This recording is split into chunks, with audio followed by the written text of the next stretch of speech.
Hello and welcome to the UK column viewers and listeners. A beautiful day here in Plymouth, really lovely. And you can see from my backdrop that it's looking good. We've got lots of blue sky, a bit of cloud, but it is really a lovely day. And of course, that's always a boost. Now, each guest I have is always special, but I have a lady today, Eugenie Verney, who I have known for some time. We've had some interesting conversations because she's had an extensive career as a journalist. And I'm really, really pleased that today she's agreed to join me to talk about her professional life and also how she sees things in the press and media world. Eugenie, thank you very much for agreeing to come on with me on the UK column. Totally my pleasure, Brian. Nice to be here. Okay. Lovely backdrop you have there, Eugenie. Absolutely fascinating books, and the mirror in the background works really well. I think I can see a little bit of sunshine coming through your window. Now, you're north of the border. If you're happy to say where you are, that's great. If not, but it looks as though you've also got a nice day up there. Is that right? No, that's a trick of the mirror, I suspect. Oh. No, we have what I refer to as grey dome here with light drizzle, and it is currently 16 degrees. So, a bit different from down south. Oh dear. All right. Well, I'm really sorry about that. I tried. Somebody sent us a little card about a week ago, I think, and it shows a poor cartoon individual standing under quite a downpour and lots of grey clouds, and the caption is, has anybody tried turning the weather off and on again to see whether it sorts the problem out? And I thought that was quite a good cartoon.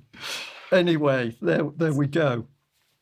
Eugenie, I'm going to say again, thank you for agreeing to this, because we've had lots of interesting conversations, and I've prompted quite hard for you to, excuse me, come and join me, because when we've had discussions on what's happening, you've always been going back into your career, and I think it would just be so fantastic for the UK column audience to hear a little bit about what a journalistic career is and all the things you've experienced.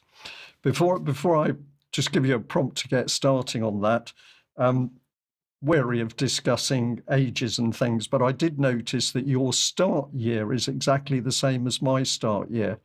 Am I allowed to mention that year on camera? Is that okay? That's absolutely fine. Yeah, I mean, we are absolute contemporaries. I think I'm a wee bit older than you, but I think we are the same vintage. Well, we'll just stick at the year. The year is 1954, so you were born in 1954, as was I. What a great year that was. The world was obviously dramatically improved from that day on. Okay. Okay. Now, you were kind enough to send through a CV, which I've read and I've found absolutely fascinating. Just to pull out a few bits, is that you come from a left-wing background, and you describe yourself as being hard left wired, but certainly in the present day, you're marooned politically.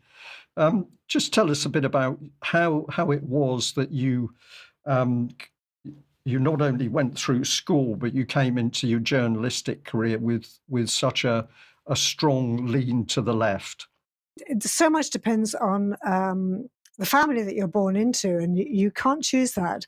And I was born into a family, I'm an only child, with parents who had come through the 30s and the 40s very much to the left of politics. They'd both been members of the Communist Party of Great Britain at some point, members of the Labour Party. My father was a walking encyclopedia on the Spanish Civil War. I mean, when he died, I had to sort through about 50 books on the topic. He knew a lot about the politics from the 30s and 40s, and that's what shaped their worldview. And so I was born into that. And so you kind of really don't know much different until you start exploring a bit more. But I continued down that route, and I kind of feel that and I still do feel that I'm on the side of the underdog. But my whole view of what an underdog and an overdog, if you like, looks like has changed. But I took that through into my work, and I dropped out of school and I joined the Labour Weekly Tribune for a year. The deal was with my mother that if I dropped out of school, which she was not happy about, obviously, and worked at Tribune for a year, then after that I went to Secretarial College, then we had a deal. So that's what I did. I dropped out of school halfway through my A-levels because clearly there was nothing more to learn. I knew everything, so why stay at school? Had a brilliant year at Tribune, learnt tons about how journalism works and about how production works, and then went to Secretarial College, which lasted for literally 2 days, sadly, because I realised that was not going to work. Yeah. Although I kind of regret not getting the shorthand, but hey.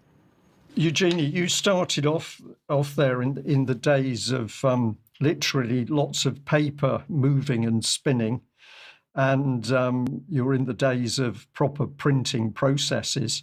Just set the scene a little bit about what was it like to be inside a building with people involved with the press.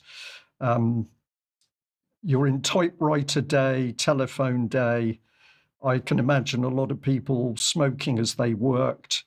This was real old school journalism. Just tell us a bit about what you remember about the environment and what it was like and the people. Yeah, Parking Tribune, weekly paper, and obviously that was a bit different and there was less urgency about it. But working on daily newspapers back in the 70s and the 80s was just an amazing experience because there was a really huge vibe about it all. There were a lot of people, obviously lots of paper because everything was paper, telephones ringing all the time, people answering phones. And as the night wore on a daily paper and you were getting near a deadline, the whole momentum speeded up and up and up and up and up.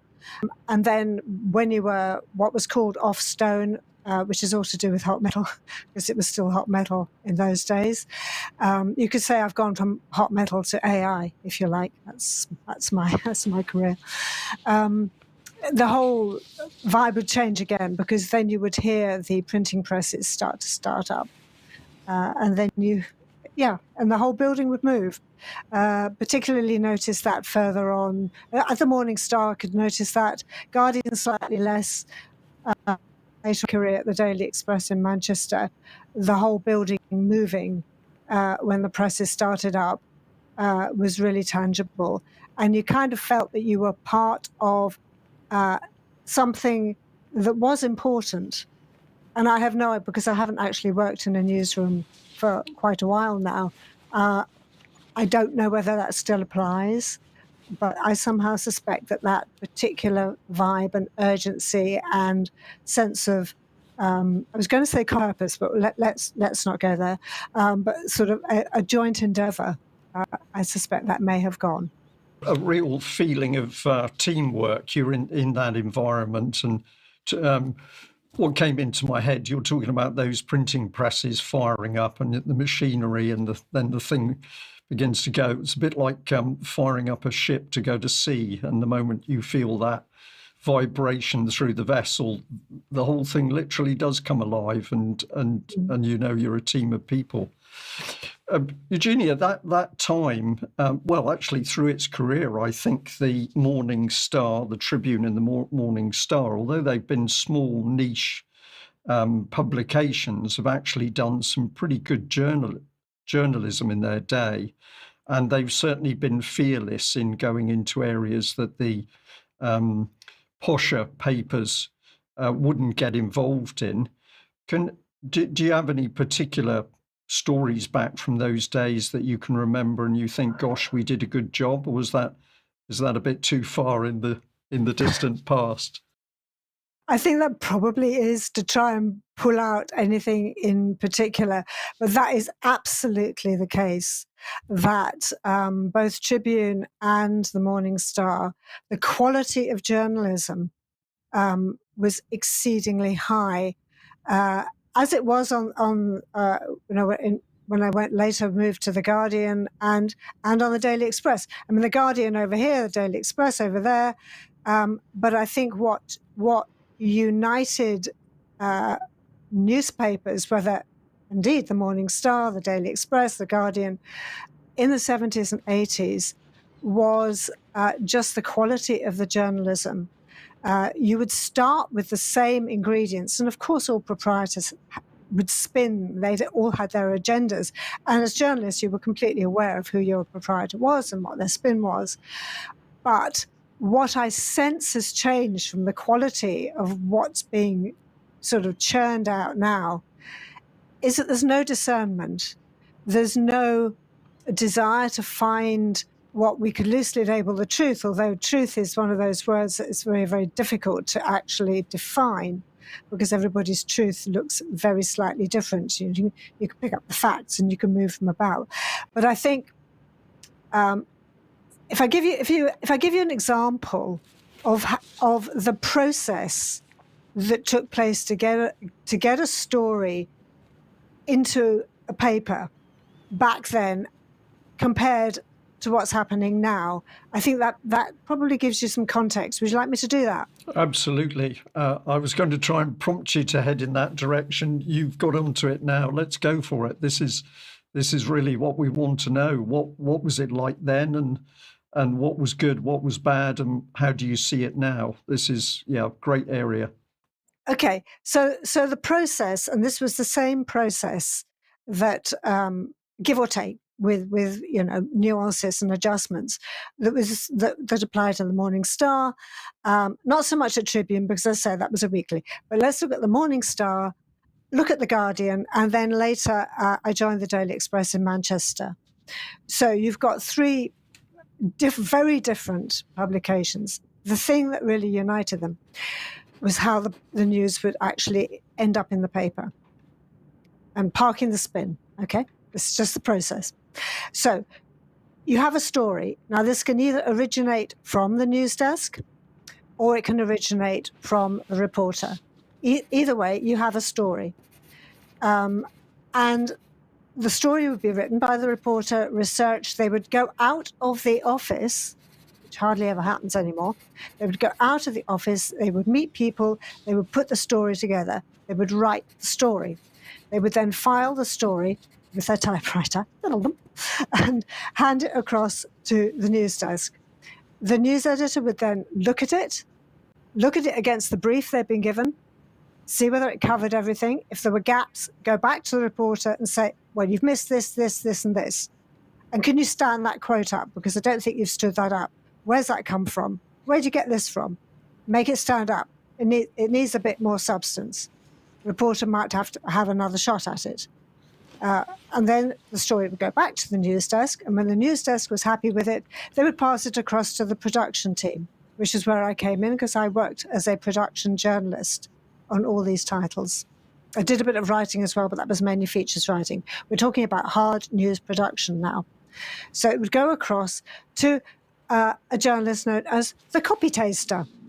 And this is exactly what the copy taster would do. And I've had my share of that too.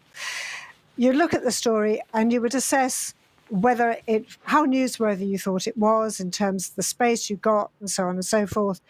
And you cross it off your list, basically. You were expecting it. You would then hand it across to the chief sub-editor. There would be other people as well, but let's simplify it. Chief sub-editor would take it and say, right, that's going to be a page lead. So the main story on an inside page, not the front page, but on an inside page. So they would then decide what style it had, how long it had to be, etc. At that point, it would be put out to what are known as down-table sub-editors. which is where obviously I started out as a downtable sub-editor.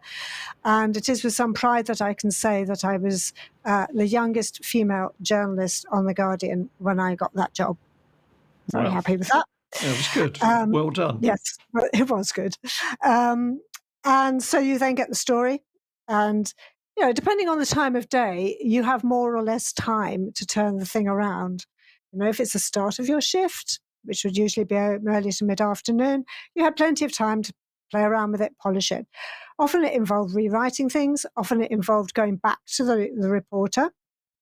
You'd usually go direct to the reporter. And, among the people whose copy I edited were the likes of the woman who defines grumpiness, Melanie Phillips, and also Alan Rusbridger, who went on to become the editor of The Guardian. But I was there in Peter Preston's days, very different. Anyway, so you go through this piece of copy. Remember, there's no computer screens, nothing, none of that. It's just bits of paper. You then have to cut it to length. So you have to actually do word counts on it. There are ninja ways of doing that. So you have to maybe cut, 10 centimeters out of it, but keep the sense, keep all the best bits and so on. You do all that, write your headline, etc. And then you'd hand it over to a very, very important person who, as far as I'm aware, has long, long, long since gone. This was the revised sub-editor, and this was the province of grumpy old men, wherever I worked, grumpy old men. And their job was to basically do a quality check on what the sub-editor had done, to make sure that the job had been done properly, and to pick up on anything that had fallen through the net. Most of the time you were fine, but if you cocked up, then you would be called across and say, come here. The one on The Guardian, his name was Morris, and he had a pipe, because, everybody smoked in those days. So he'd puff on his pipe, come over here. And you'd, oh, God, now what? And so, did you mean that? No, I didn't mean that. Oops. And there we go. Finally, after he'd had a go at it, it would then get into the system, and it would be set in hot metal, which is a whole different story. And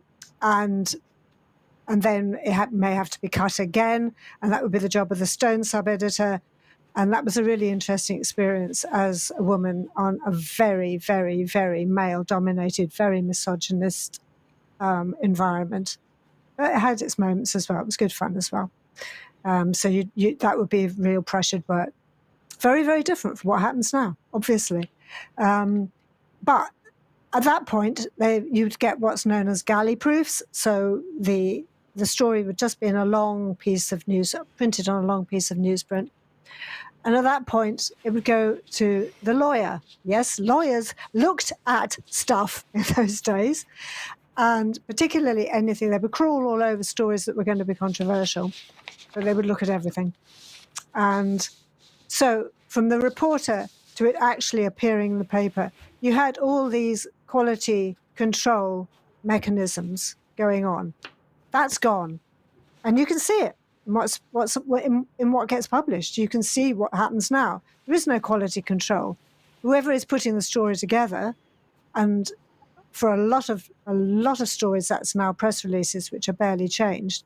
It just goes from, we'll loosely call it the reporter, straight onto your screen or into your paper. Eugenie, it makes that move very often with typos and really crass mistakes, and all the papers are doing this. I mean, UK column team, obviously for a long time, we would have to classify ourselves as amateurs. But even, we hated it when we realised that a typo had gone through, or you'd spelt something incorrectly. And if you're just handling your own work, that can be very easy to do. But certainly over the last 5 years, there seems to me to have been a dramatic increase in blatant mistakes and incorrect spelling, typos. Sometimes blocks of text have been left in. And this is not just, the smaller, cheaper papers. This is the big boys doing this. And it must indicate that the overall professional standards have dropped and their own due diligence inside the papers dropped. Absolutely. I mean, quite recently there was a story in the Telegraph which got quite a lot of coverage everywhere else, which is about this power couple who were complaining that because VAT had been bunged on to private school fees, that they could no longer afford 5 holidays a year. And it was accompanied by stock photos, it emerged. But then it emerged that the entire story was fabricated and probably generated by AI. I don't know whether that's actually been nailed or not. But the whole thing was a complete lie. This is the Daily Telegraph, which it's never been one of my favorite publications. But, it used to have a reputation for being a reasonably good newspaper of record. But this was a complete lie. And they had to, and they actually said in the apology that they had to publish, which was in the last week or so, they said, we've now checked the facts. Well, hello, I've just explained how facts used to get checked. Do you not do any of that anymore? So I'm now at the stage where I actually don't believe anything I read in the mainstream media. And one of the things that I truly respect about UK Column and other independent sources of news is that you provide your sources. You actually list them. So, if I'm looking at something, say, I'm not sure about that, and I'm not sure about the spin so and so has put on that, I can go away and check it. And you used to be newspapers used to attribute far more than they do now. It was much harder to find the source material, of course, now, because now you can actually find the source material, ironically, much more easily than you could, say, 30, 40 years ago. But there's a massive mismatch now. And I honestly think that mainstream media is spiraling down the plug hole so fast. And is there some rose-tinted glasses stuff going on here? A bit, because we do tend to filter stuff and we pick out the good times. And there were things about how the media worked then, how it worked in the interim, that were not good. You look at the history of some of the tabloids, and looking at it from a woman's perspective, there was a lot of misogyny, there was a lot of issues around that. But overall, as you say, you just look at this stuff and it's so badly written, it's sloppy, it's not been checked, and you can't trust it. So that's where we are. That's where we are. And then, of course, we're in a big pond where we have the media itself complaining and warning about the dangers of misinformation and disinformation and how we need accurate truth. And then we have an army of so-called truth checkers, fact checkers, most of whom seem to be completely self-appointed with qualifications to their own satisfaction and not necessarily anybody's else. So the papers go downhill in the quality of the reports and the accuracy of the reports. And then those same papers are sort of talking to us, the general public, and warning about the dangers of poor information. It's obscene, really, to see this happen.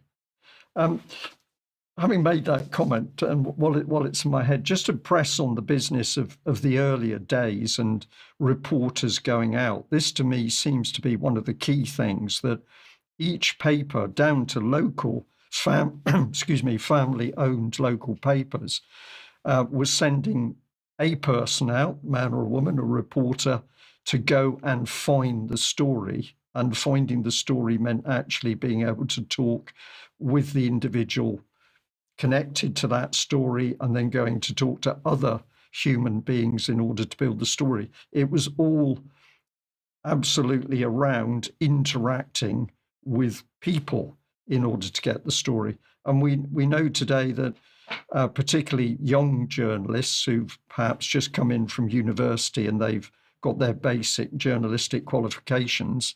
They are sitting in a room and they're tasked with producing so many stories a day, and they only source information for the story from the internet itself. That's what I have been led to believe. And you can correct me if I'm wrong on that. No, that is exactly how it would appear to be working in. I'm not going to say every single case, because obviously there are still examples of journalists who do dig and delve and do find good stories. But the whole cost cutting, and moving away from print, which is inevitable, sadly. Although interestingly, what is interesting is that there has been a big upsurge in sales of what I would call specialist print magazines, hobbies and special interests. That whole area of print journalism continues to thrive. But in terms of news, it's quite clear that nobody gets their core news from newspapers anymore, whether that's local or national. And yeah, I mean, and the whole the COVID, we'll call it that, the COVID, I think put further nails in various coffins, one of which being newspaper proprietors saying, whoa, all these dudes are working at home. We can get rid of our offices now. We can have them all sitting at home. So not only do you have journalists not going out, unless they're freelancers and trying to find stories, but if they're employed journalists, you have them sitting at their own laptops, because they no doubt will have provided their own kit now.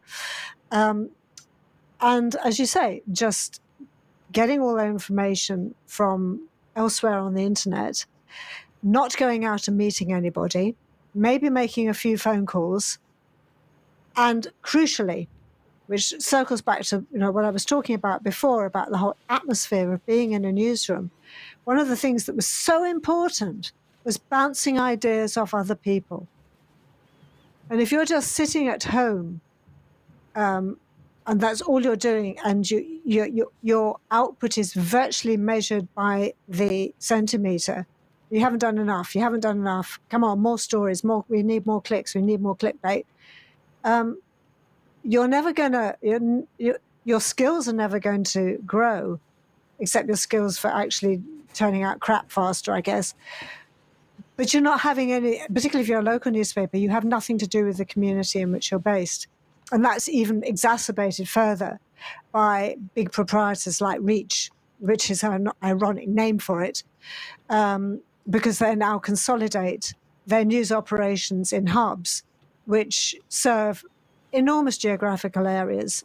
So you'll have reporters, based in City A covering City B, who know absolutely sod all about City B, and it's and the other crucial. I just chucked this in as well. The absolutely really, really important thing when you're looking at in terms of maintaining any semblance of local accountability and local democracy is the demise of the local court reporter and the local council reporter. Gone. Don't exist.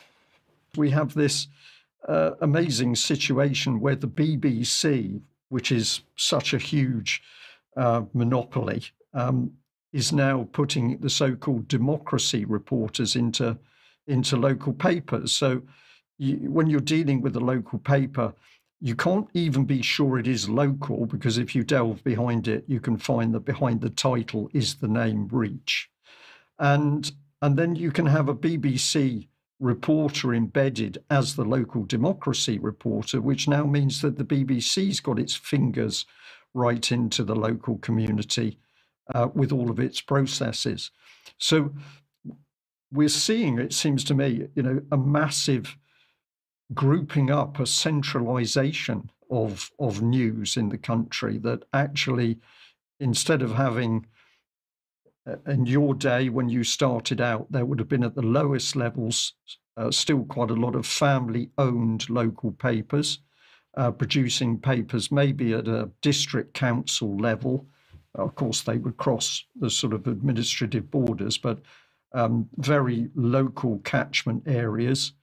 Those family papers were still there. Then we had a selection of smaller titles, and then we started to go through the grades up to the big boys, Telegraph, Guardian, Telegraph, and Times, but at least there was a spectrum.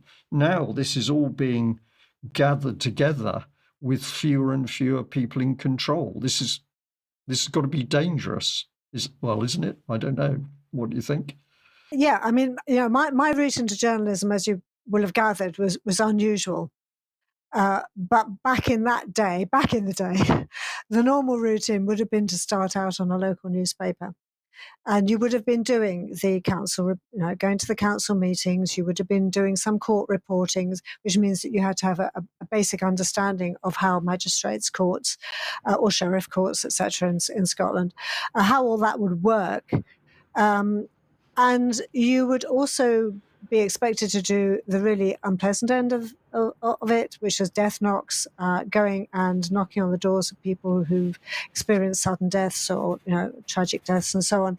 You would learn a lot. You'd learn a lot about how people respond, how to craft questions, how to look out for patterns, and you'd make contacts. So if you were, certainly I witnessed this because I also worked for the Press and Journal in Aberdeen for some years, and I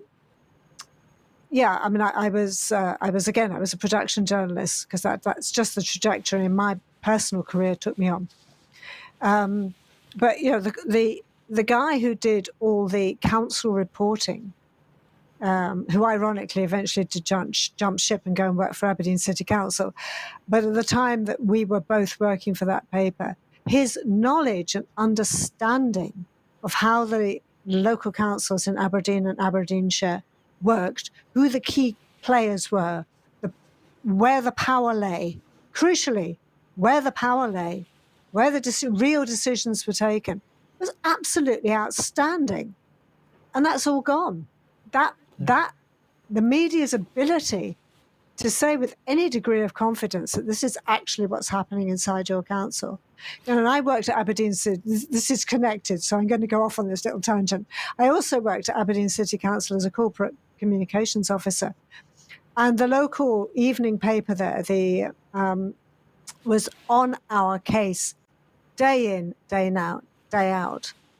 Every single day would start with another call from the evening paper, asking him, we've just heard this, we've been tipped off about this, is this true?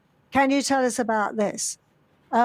Because their reporters had contacts within the council who were telling them about things that they felt needed exploring. Now, at least 50% of them were wild goose chases and really annoying for us as corporate communications officers.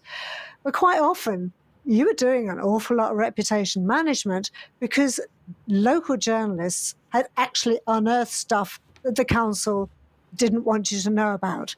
Nobody's doing that, as far as I can see, anymore.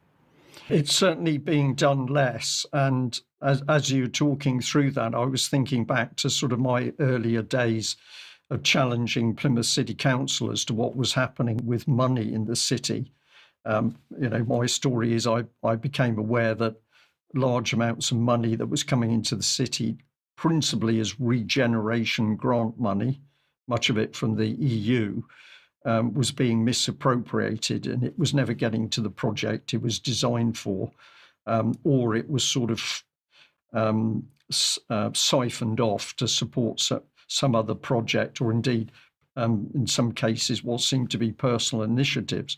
But at that time, local papers had enough, they were strong enough, they were robust enough that their journalists, investigative reporters, they had investigative reporters, were also asking questions. And so when I was in the midst of this, and it did get quite heavy at one point, it was reassuring when you actually started to see some of the truth coming up to the surface in the local paper. And then I was to watch as to how this was closed down. And we won't mention anybody's names, but one of the journalists who was clearly doing his job as an investigative journalist was taken away from investigative reporting and moved across to another specialization. So I read into that clearly there'd been some underhand dealing, bully boy tactics, probably between the local council and the local paper. So I'm going to say that when am I talking? I'm talking probably 2005 up to 2015, that sort of period. I absolutely saw the power of the local newspapers squashed. How that was being done, I didn't understand all of it, but it was clear that the local council seemed to have the power to stop things being published, or if they were published, the article was greatly toned down. And that was then. And since then, we've moved on hugely. And we've got these huge single organizations like Reach controlling the whole of the media. So this is a sad loss because it gave us an outlet for the truth, didn't it? Yes, it did, and I think, I mean, again, let's taking my rose-tinted glasses off here. All media organisations have been, how should we say, subject to external pressure. All of them. I mean, of course, we have the official. What can we call it, device of the D notices, which are just slapped on stories that you're not allowed to touch. That's more at national level. But certainly at local level, yes, there always have been compromises made, stories that have been pulled. But I think the key thing is that the stories were written in the first place. They were researched and written in the first place before they were pulled. What I see very little evidence of, looking at my own local paper, the local ones where I'm based in Perthshire, I look at them and I can't see any evidence of digging below really the top layer, the topsoil. I can't see anybody digging underneath that. Now, that is also a function of the fact that there aren't enough bodies. There isn't the luxury of time to actually go away and investigate this. But if I cast my mind back, again, going up to national level, I think of the time that it took to unpick. For example, I was at The Guardian when the whole Jeremy Thorpe story blew open. With his affair, which nobody would, I don't think, bat an eyelid really too much at now. But what was his name? Norman. It'll come to me. But that was a lot of that was Guardian research, and the whole story blew open, and eventually it went to trial. But that took them, I would say, 6 months to a year to actually, how should we say, cement that story, and that I can't see that happening anywhere anymore. Just doesn't happen. Eugenie, there is so much to talk about as we're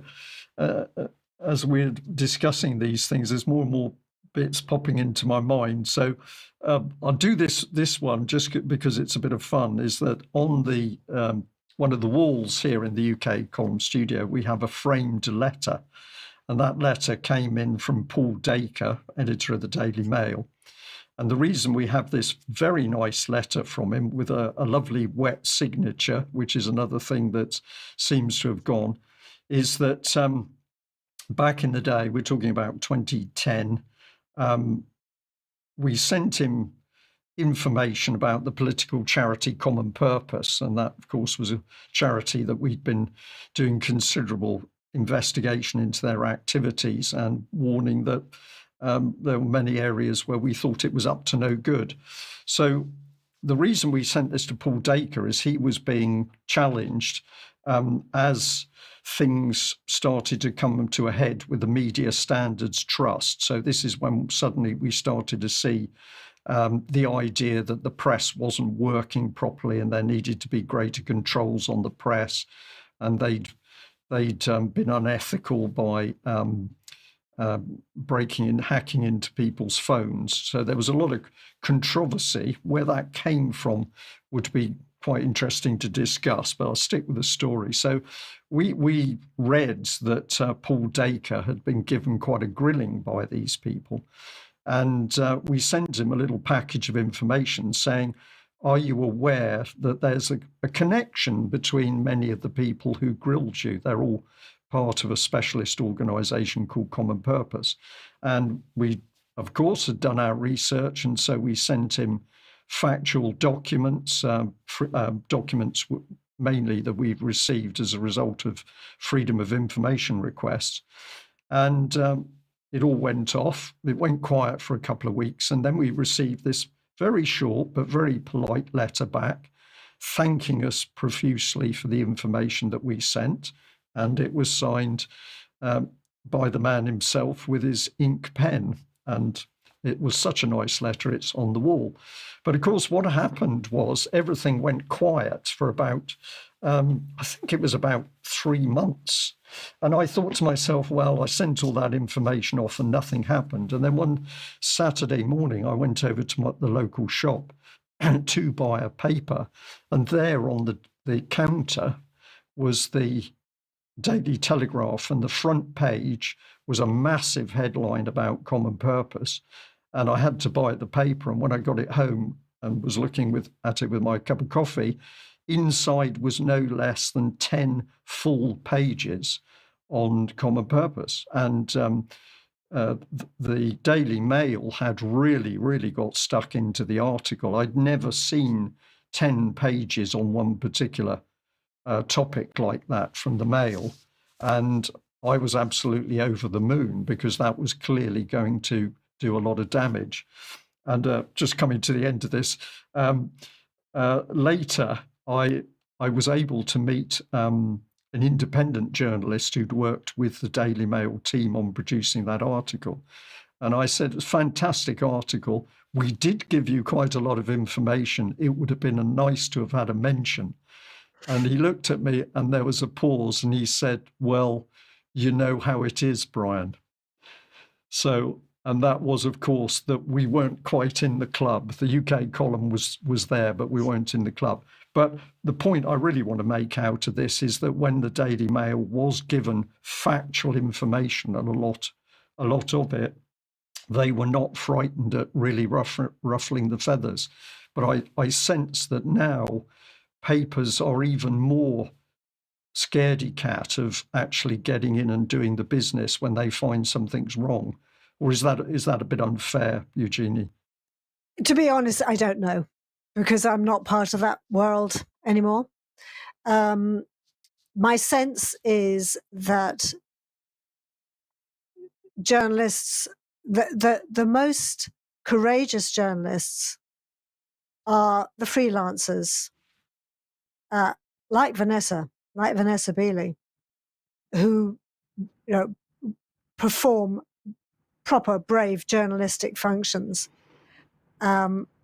There's an awful lot, because I should say that I was an NUJ, National Union of Journalists activist for a long time as well, while I was a working journalist, and I'm in fact a life member. And what I see now in my union is an awful lot of attention on DEI and equality and protecting people and being nice to people, banging on about misinformation, disinformation, malinformation. We must support the BBC as a public service broadcaster, and a kind of really top-level naivety about how the world actually works. And and despite my best endeavours, I've still to get my union to explain to me what their definition is of misinformation, disinformation, and malinformation. Nobody's provided me with that yet. And I think that even among those who are not members of the NUJ, because it will be the minority who are, there is this kind of there's a lack of, I think there's a lack of bravery, and I think there's a lack of rigor. And I don't, I'm very glad that my daughter did not decide to be a journalist. Let's put it like that.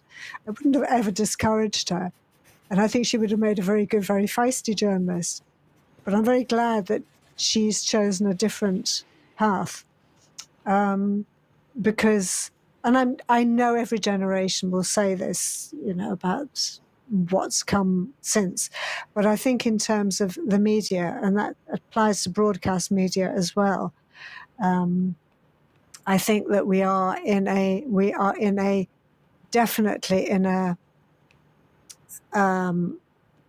definitely in a worse place. I mean, I was listening because I forced myself to do it. Mariana Springs' takedown of Kate Shemirani on her Mariana in Conspiracy Land thing. So basically, they've unpicked the Panorama one and repurposed it as a five-parter, for Radio 4. And I was just listening to that and thinking, where is your basic journalism here, madam? Where is it? You refer to, I've spoken to experts, and they say, well, sorry, who are these experts, and why aren't you quoting them directly? And this is the level that we seem to be at now, that it's people pick an agenda, and as I say, it's complicated because back in the day, the Guardian or the Daily Express would pick an agenda, and to a certain extent you would manipulate the news into it. But it was always underpinned by much higher standards of research writing and common sense, frankly. Yeah. Eugenie, if we may, can we just go a little bit into ownership and bias of the media? Very early on, as we started talking today, you mentioned proprietors and that they had a natural spin, and you the newspaper was aware of that. And I think we'd all say, yes, we understand that. So we can have sort of political spin across the papers. So we could be left wing with the Star or the Tribune, and then we can move supposedly right wing across to whatever you want to choose, the Express and the Daily Mail. And then we have the I'm smiling as I say this, but the Times and the Telegraph that try to sell the idea that they're above all that, and what they're saying is absolutely true. But of course, they're also controlled. The Guardian has long sat and said, well, we're controlled by an independent board. That was the Scott Trust, if I remember correctly. And therefore, you can trust the Guardian because we're not pulled in one direction or the other. But there has always been control, particularly through powerful individuals such as Murdoch, for example. But now we've got something else, it seems to me, at work. I've mentioned the grouping up, but it's as though there's a unified political control coming over the press and media, so that it's not even going to go in the direction of left and right, Conservatives, Labour. It's simply going to go on what we should believe. And this is, if we take global warming as one subject, it's as though all the papers now will only print the line that the United Nations or the World Economic Forum say we should be following over climate change. So the control of the papers seems now to not even be a fragmented control, it's a centralized control. Not even in UK, it's higher than that. It's a global control. Is that a bit of an over the top analysis? How do you see the press today and this issue of bias and control? It's really difficult to know how much of that has always been there.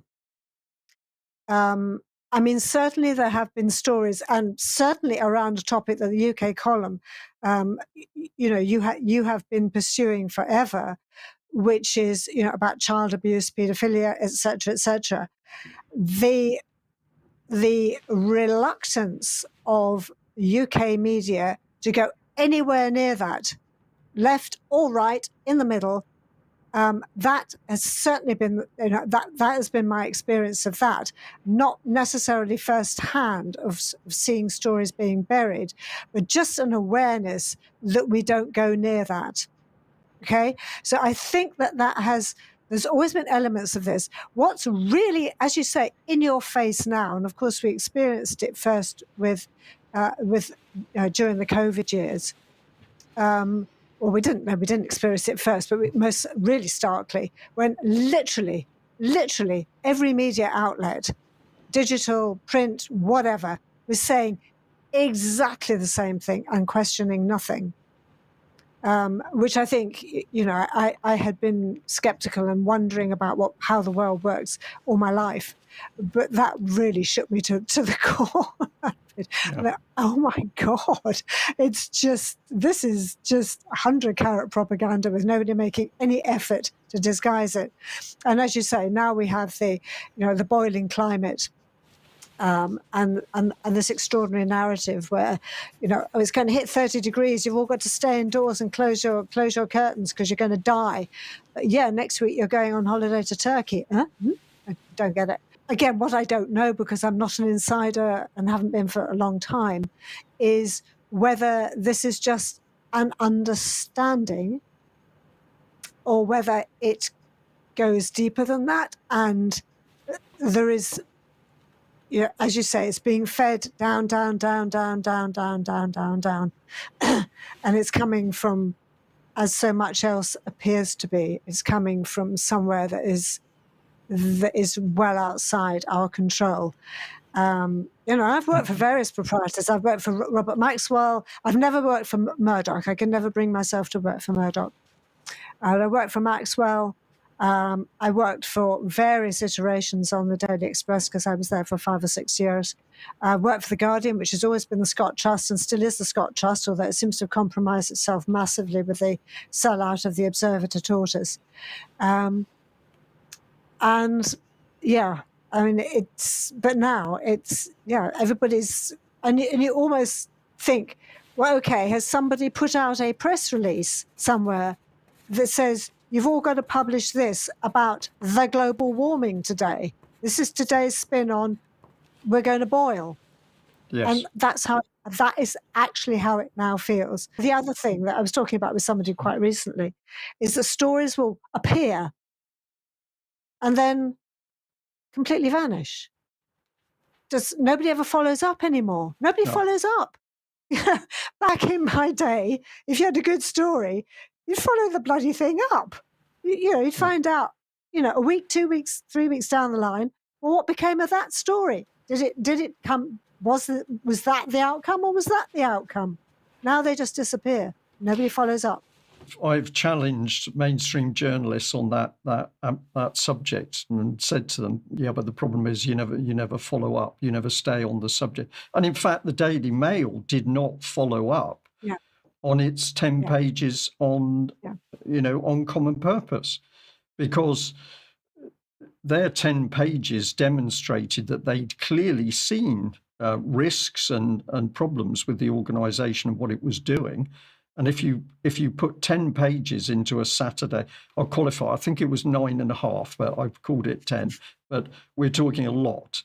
If you've done that on a Saturday and you've really grabbed people's attention, there should have been spin-off stories for the next 2 years, but it didn't. It all went quiet, to the extent I wondered whether even Paul Dacre and his team had been bought off or pressurised. Listening to you saying that, I was thinking, okay, quite possibly they ran it and obviously kept it to themselves in the run-up to running it. They ran it, and then possibly it hit the fan after that. And whoever was pulling the common purpose strings at that particular point said to Dacre, "I say, Paul, old boy, no more of that. Thank you very much. We'll just draw a line under that, but please don't revisit." I'm sure you're right, because Common Purpose at that time was absolutely involved in creating what I regard as censorship organisations for the press. Full Fact was in there, the Media Standards Trust. And that was the whole reason that the Daily Mail printed the article in the first place. But yeah, wheels within wheels. The other thing which I can't resist mentioning is, because you've talked about the child abuse subject, and there does seem to be a wall of silence over this. You'll get isolated reports, but nobody takes it any further. But I recently was able to talk to, well, it was actually a couple of journalists in the Telegraph, and one of them was following up on a family court case, horrific, where a mother's lost her twins, and they were clearly interested in the case. But in our discussion, what then took place was them saying, well, yeah, but the trouble is that the mother's evidence is all contained within family court documents, and we're not allowed to read those documents. And I said, well, isn't that the start of your story? The fact that the mother who's trying to defend herself can't defend herself because of family court rules on what can be said and what can't. And the fact that you as a national newspaper can't report the truth because it's being censored by the family court. Isn't that where you start? And there was this pause. And I thought, yeah, that one hit home, but I didn't get a response. And then when we discussed a little bit more, of course, well, the trouble is, even if we do get through that barrier, then we've got to get through the editorial team, and then we're going to have to get through the legal team, and the legal team are going to say, oh no, we can't break the law. We're going to have to ask the local authority to release those family court papers, which of course they're never going to do. So I just found it bizarre that I was there talking with heavy hitter journalists for the key newspaper, and they knew something was wrong, but they couldn't seem to get a story out of it. And the second journalist was really interesting, because they contacted me because families had said, if you want to know more about the subject, you talk to Brian Gerrish from the UK column. So I get a call. We had a very nice discussion. I tried to be really helpful, but I got to the point where I said, well, the problem is you can't deal with the story because you don't even know the questions to ask. Their knowledge was so limited. And at one point there was a bit of a rebuttal, and they said to me, when I'd said, well, there's no reporting from the courts. Oh, yes, journalists can go into the family courts. And I said, well, they can now occasionally, but their reporting is still controlled by a solitary judge in a court with no jury, so it's censored. I provided them with a lot of information, to help them. I didn't even receive a thank you back.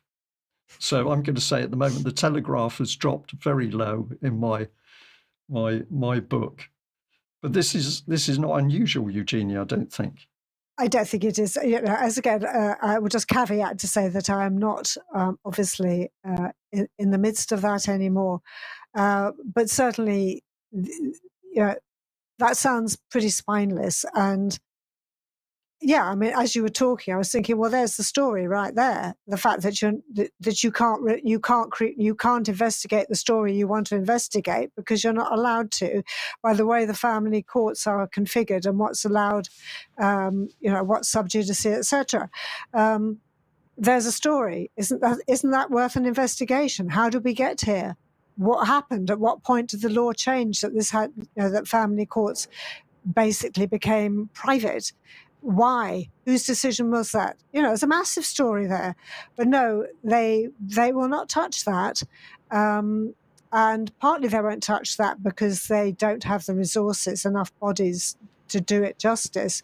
But that is exactly the type of story that possibly not that one, for the same reasons that it never got looked at properly back in the day. But those sort of questions were the sort of questions that investigative journalists in the 70s, 80s, 90s would have asked. That type of probing question. And those are the questions that you guys ask. You understand investigative journalism in a way that I don't see any evidence of. As I say, circling back to Mariana Spring, she's supposed to be an investigative journalist. I don't see any evidence of that. And I'm trying to be generous here because she's incredibly irritating to listen to. But I don't see any evidence whatsoever that she understands what being an investigative journalist and looking in every direction you can for the evidence before you start compiling your story. I don't see any evidence of that. It seems to me that what she's done with Kate is basically it landed in her lap. It sounds to me as though it's all personal family dynamics going on in the background here. No idea, guessing. The story landed in her lap and she's made the facts fit into the facts fit the narrative that she has been tasked to deliver. And it's not underpinned. I have no issue at all with people coming to conclusions that I don't agree with. None at all, provided the evidence is there that they have actually researched it and they've stood the story up. But there seems to be so much of this where something appears to be an investigation and then when you actually look at it, it isn't. Yeah. I was at a music festival at the weekend, Sounds Beautiful in Dorset, really lovely weather, lovely environment, lovely people there. And amongst the people there was a lot of discussion going on at various points about Mariana Spring's attack on Kate Shemirani. And people were, I was surprised. People don't like Mariana Spring because they regard her as underhand in the way she does things. But my goodness, people really did not like the way what they believed is that she'd gone in and manipulated what was a highly personal thing for Kate Shemirani and her family. All families have problems and divisions at some times, but Mariana Spring twisted that and used it to get the story she wanted, and people picked up on it. So if Mariana Spring was unpopular previously, I picked up a new level from just that environment over the weekend where people said what this woman did was outrageous. So maybe people are beginning to get tougher and, call this sort of thing out, which would be really good news, I think. It definitely would if people out with the better informed, should we say, among us. If people did listen to that. I mean, I haven't seen the TV program, and I actually don't need to now, having listened to her drivel on for 5 episodes. But yeah, I mean, hopefully people will who do listen to what she's been saying will think, well, okay, fine and dandy, but you've basically positioned yourself in the middle of a family tragedy. And you found reasons to use it to pursue your own agenda and nothing more. And let's just hope that there are, even if it's a few dozen people, that they emerge with that. That would be good. That would be good. We're heading for the top of the hour, but just a couple more questions because I can't resist it, Eugenie. What's the first one? The first one is other colleagues of your year, maybe younger, that you're still in contact with. Are you a completely lone voice? Are you alone in the way you see things, or have you got other former journalists and reporters who are starting to see the world as you see it now? I'm actually not in touch with that many people who I worked with. I tended always to be among the youngest, and so unfortunately chronology has seen off quite a lot of them. But what I have noticed, and what I find incredibly disappointing among those of my contemporaries with whom I am still, say, connected on Facebook, and where I've stuck my head above the parapet, which I did a lot, particularly in 2021, going into 22, and still now, I still do it now, I get shot down. And these are by people who I worked alongside, who've come through the same environment, learning environment as journalists as I did, and they shoot me down. The whole vaccine debate in particular, and I personally, I've been a vaccine skeptic actually since before my daughter was born. She's 32 now, and I was doing my research way back then. And actually I was doing research for articles that I was writing for sort of the health press, consumer press back then, and asking questions, which was much harder to do this sort of research back then because there was no internet, or a very basic one.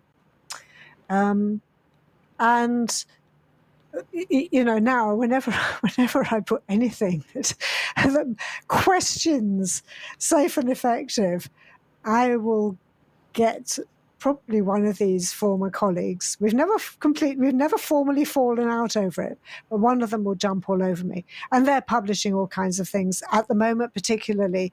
They're picking up the inevitable tropes on RFK Jr.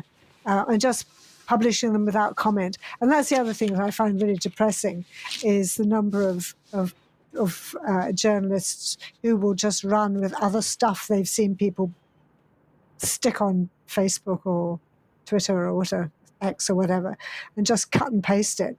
Sorry, weren't we taught to actually go and check your sources?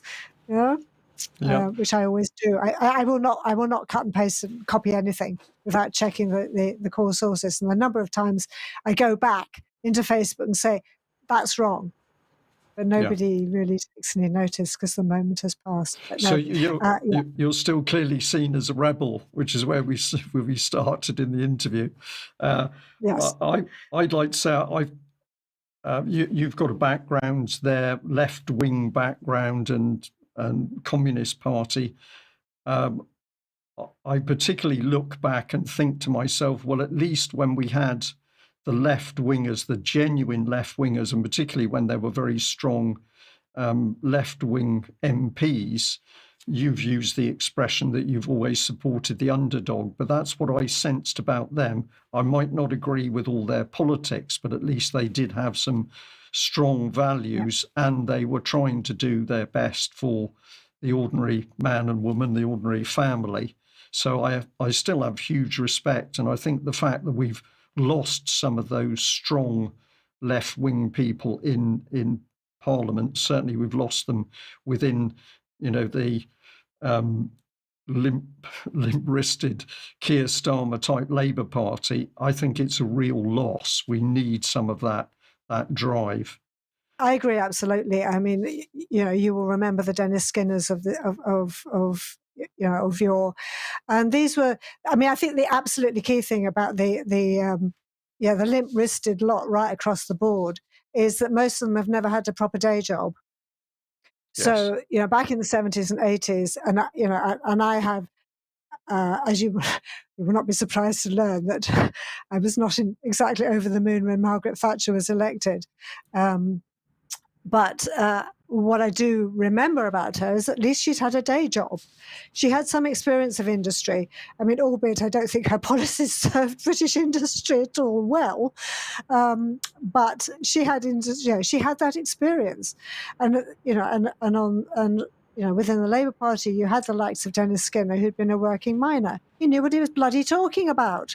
Now they get their degrees from uni, they start off as researchers, they become SPADs, and suddenly they're MPs, and that is right across the board. They have never had day jobs. They do not actually know what it's like to run a small business, to be part of a big organization, to do manual labor. I mean, they don't know. They have no idea.